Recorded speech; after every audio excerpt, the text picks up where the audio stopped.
Lok Sabha speaker के अधिकार पर संसद में अखिलेश अमित शाह भिड़े।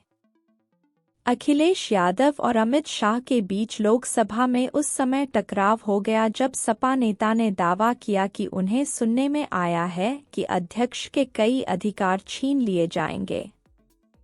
उन्होंने कहा कि हम आपके लिए लड़ेंगे।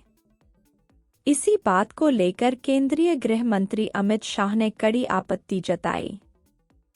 दोनों में तीखी नोकझोंक हुई। अखिलेश यादव वक्फ संशोधन विधेयक पर बहस के दौरान लोकसभा को संबोधित कर रहे थे।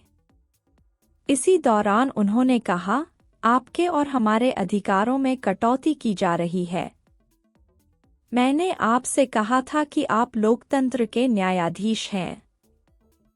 मैंने सुना है कि आपके कुछ अधिकार छीने जा रहे हैं और हमें आपके लिए लड़ना होगा।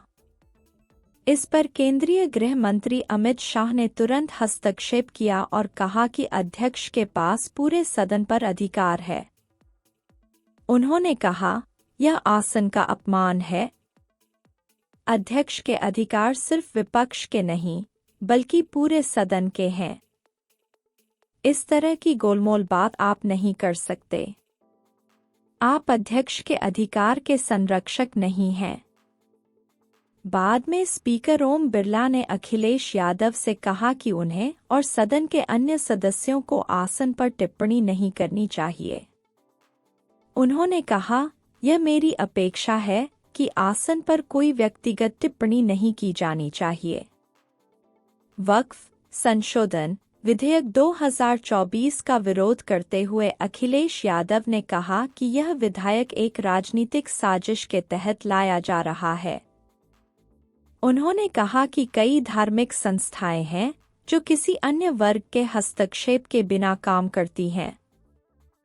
उन्होंने कहा, वक्फ बोर्ड में एक गैर मुस्लिम को रखने का क्या मतलब है?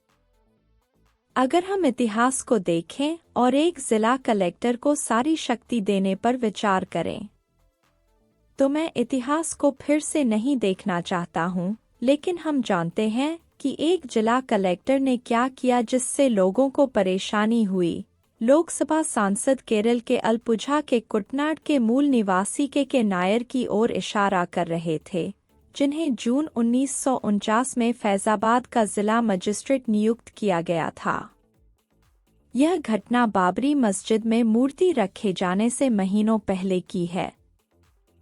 उन्होंने कहा कि सच्चाई यह है कि भाजपा हताश और निराश है तथा पार्टी अपने कट्टर समर्थकों को खुश करने की कोशिश कर रही है।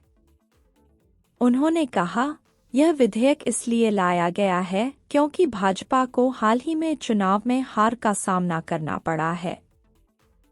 बता दें कि 40 प्रस्तावित बदलावों के साथ वक्फ संशोधन विधेयक मौजूदा वक्फ अधिनियम के कई प्रावधानों को निरस्त करने का प्रयास करता है, जो वक्फ बोर्डों को नियंत्रित करता है। इसमें महत्वपूर्ण संशोधनों का भी सुझाव दिया गया है, जिसमें इन निकायों में मुस्लिम महिलाओं और गैर मुस्लिमों के लिए प्रतिनिधित्व सुनिश्चित करने के उपाय शामिल हैं।